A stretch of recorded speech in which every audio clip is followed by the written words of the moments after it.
everybody, and welcome back to The Last of Us. Tommy and Joel have made their way to a ranch house where it looks like Ellie has come to after running away from us at the dam. I'm just gonna search the bottom floor here. Christ. It appears that Ellie is safe, which is great news.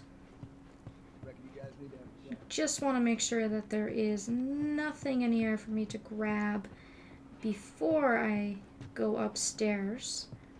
This is a beautiful house, by the way. I could totally live here. I wonder if this was perhaps a bed and breakfast or something like that, you know, before the outbreak, or if it was just some farming family or some rich people living out in the middle of the woods or something like that. But it's almost spooky in a way to see that this place is so incredibly kind of untouched with the rest of where we've seen.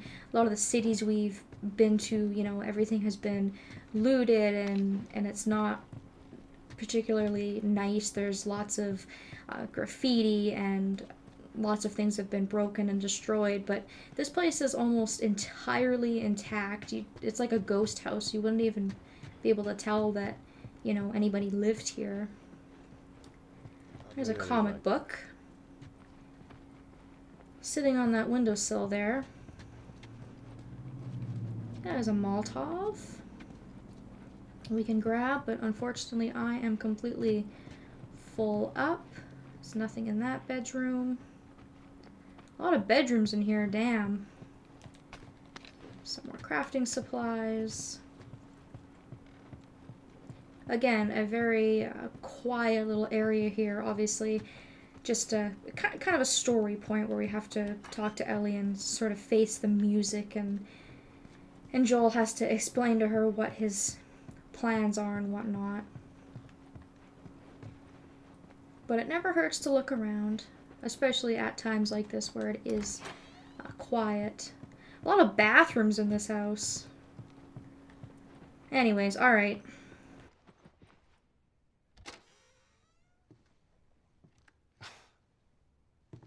Is this really all they had to worry about?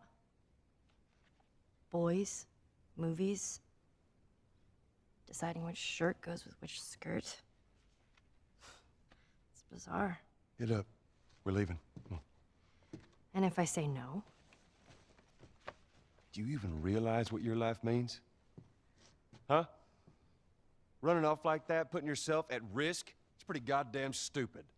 Well, I guess we're both disappointed with each other then. What do you want from me? Admit that you wanted to get rid of me the whole time. Tommy knows this area Oh, better fuck than... that. Well, I'm sorry. I trust him better than I trust myself. Stop with the bullshit. What are you so afraid of? That I'm gonna end up like Sam? I can't get infected. I can take care of myself. How many close calls have we had? Well, we seem to be doing all right so far. And now you'll be doing even better with Tommy.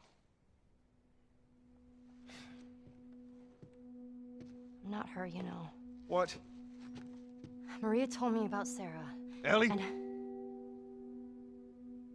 You are treading on some mighty thin ice here. I'm sorry about your daughter, Joel. But I have lost people too. You have no idea what loss is.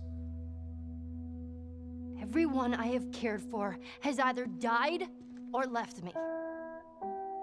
Everyone fucking except for you.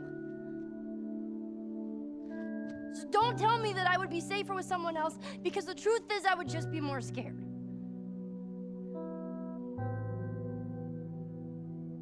You're right. You're not my daughter. And I sure as hell ain't your dad. And we are going our separate ways. Get it together. We're not alone. I got two walking in. There's more inside already.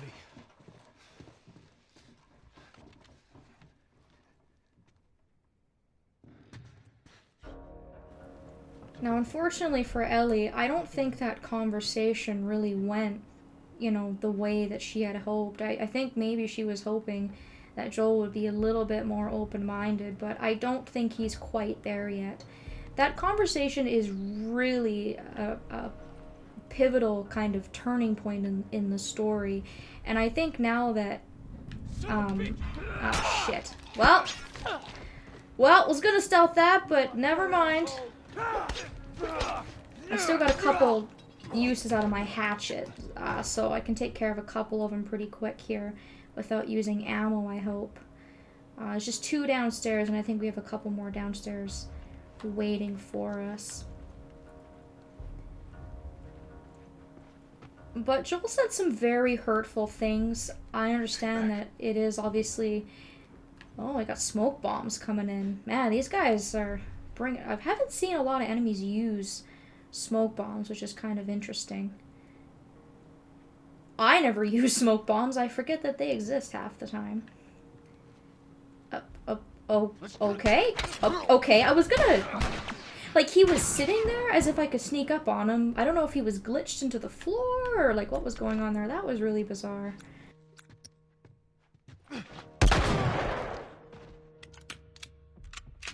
I keep losing my train of thought. I'm trying to talk in between. Oh, shit. Would you mind? God damn it. Bastards. Oy, oy, oy. I think that's all of them.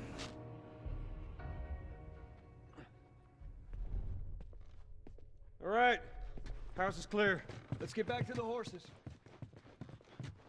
Now, I do, for some reason, remember there being a firefly pendant around here, which is why I was kind of having a look around, but I'm either mistaken or I don't remember where it is.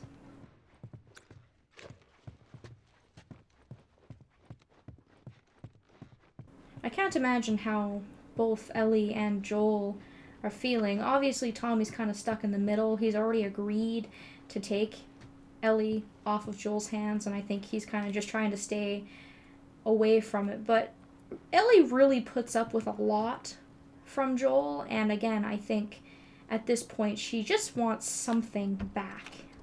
Anything at all, and he's just not giving her that. We're clear.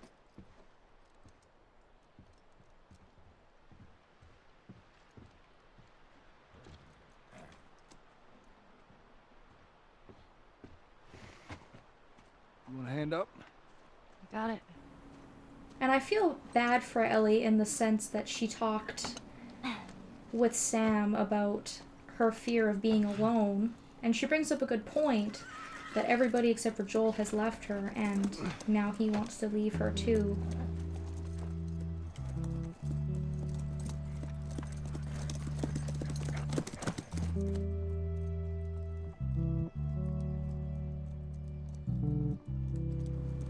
We can see that Joel's kind of hanging back a little bit, and I think he's doing a little bit of thinking out of anger of Ellie mentioning Sarah. I think maybe he spoke a little bit too harshly to her. I don't think that's really what he wanted to say.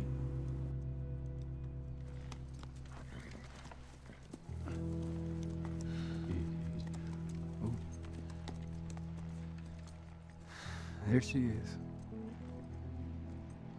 Kids will be watching movies tonight. Where is this lab of theirs? It's all the way out, University of Eastern Colorado. Go Bighorns. Ellie, get off your horse. Give it on back to Tommy. I'm gonna hang on to this fella, if that's all right with you. Go on, don't make me repeat myself. What are you doing? Your wife kind of scares me. I don't want her coming after me. Sorry for stealing your horse. Look, come back to town. Let's discuss it at least. You know me, my mind's all made up. University, Eastern Colorado. How do I find this lab? It's in the science building. Looks like a giant mirror. You can't miss it.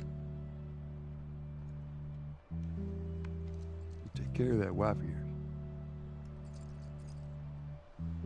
There's a place for you here, you know? You good? I'm good.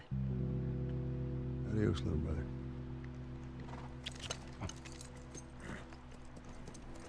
So Ellie, in the end, gets exactly what it is that she wants. So I'm sure that she is incredibly happy that she gets to continue on with Joel at this point. And if you clear the 10 yards, then you're back at first down? First down, that's right. Man, it's confusing. You just gotta play it a couple times. It all makes sense. So here it is, the University of Eastern Colorado. We made it. And I'm sure having the horse with us helped immensely rather than having to walk the whole way. As much as I like Joel as kind of a hardened badass who doesn't want to talk about his feelings, there is a point in any story that you have to have development between the two characters, so this is the pivotal turning point where I think Joel has kind of finally accepted Ellie a little bit more. Callous. What kind of name is Callous anyways? Well, not my fault you forgot to ask Tommy his name. Callous. Some supplements there I'm just gonna grab. back. You can see that Ellie appropriately named the horse. Of course it needs a name, just like any other pet or animal.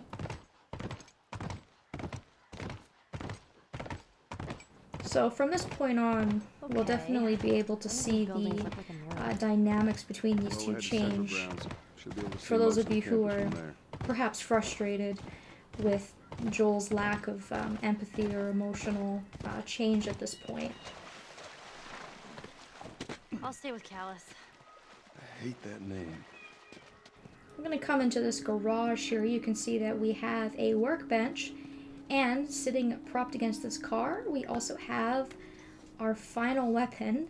This is the flamethrower. Now, I honestly can't think of the last time or any time that I have ever used this thing. I'll try to use it, you know, during the course of the playthrough if I can, just to show it off. But it's kind of like the bow and arrow for me. Like, I just don't use it. I never think to use it. I prefer my other guns a lot more. And I think with the flamethrower, the other problem is I don't know how much stopping power it really has. It just seems a little bit too dangerous for me to use as opposed to kind of hanging back and using a firearm. That's my feelings about it anyways. There's nothing on this little balcony here, but I think if we go maybe one more story up, or we have another look around, there is a document and a couple things to grab. Study, party, and find themselves. Figure out what they wanted to do with their lives. So you can see if we come up here, we've got a whole wealth of stuff. There was a lookout here. That's a good sign. Got a document, lots of stuff to pick up, and I think that's about it. So hopefully if you've been keeping all your parts up to this point, you can make some upgrades to the flamethrower if you want, or to any other weapon that you feel needs the upgrade. And this is a big area, not as big as some of the other ones we've seen in the past, but the campus is pretty big before we actually get into the science building and whatnot, so I'll probably call it quits here before we get too far into things, and we will continue on in our new chapter in the next video. I want to thank you all so very much for watching, and I hope that I will see you next time.